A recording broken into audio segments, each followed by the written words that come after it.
Christ. Considérez l'apôtre et le souverain sacrificateur de la foi que nous professons, Jésus, qui a été fidèle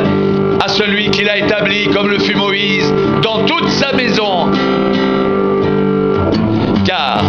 il a été jugé digne d'une gloire d'autant supérieure à celle de Moïse que celui qui a construit une maison a plus d'honneur que la maison même.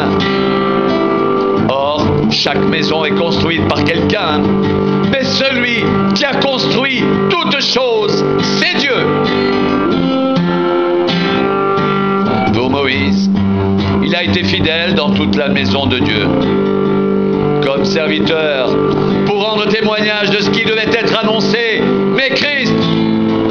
il est comme fils sur sa maison, et sa maison c'est nous, pourvu que nous retenions jusqu'à la fin la ferme confiance et l'espérance dont nous nous glorifions.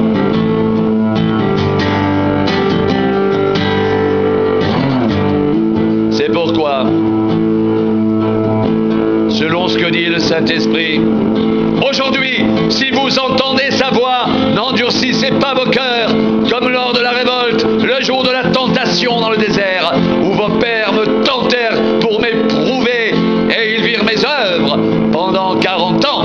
Aussi je fus irrité contre cette génération, et je dis, ils ont toujours un cœur qui s'égare. Ils n'ont pas connu mes voies, je jurai donc dans ma colère, ils n'entreront pas dans mon repos.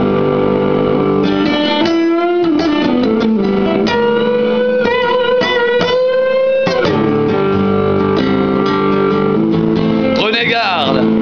frères, que quelqu'un de vous n'ait un cœur mauvais et incrédule,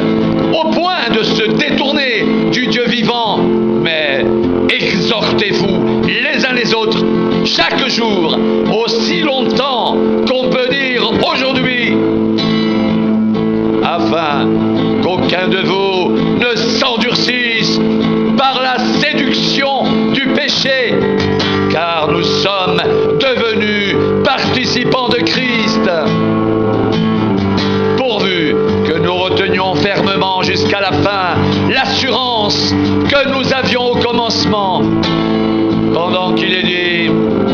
aujourd'hui, si vous entendez sa voix, n'endurcissez pas vos cœurs comme au jour de la révolte, qui furent en effet ceux qui se révoltèrent après l'avoir entendu, sinon tous ceux qui étaient sortis d'Égypte sous la conduite de Moïse, et contre qui Dieu fut-il irrité pendant 40 ans, sinon contre ceux qui péchaient et dont les cadavres tombèrent dans le désert, et à qui jura-t-il qu'il n'entrerait pas dans son repos, sinon à ceux qui avaient désobéi. Aussi, voyons-nous qu'ils ne purent y entrer à cause de leur incrédulité.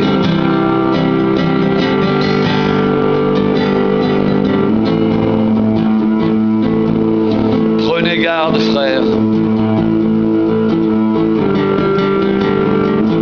que quelqu'un de vous n'ait un cœur mauvais et incrédule,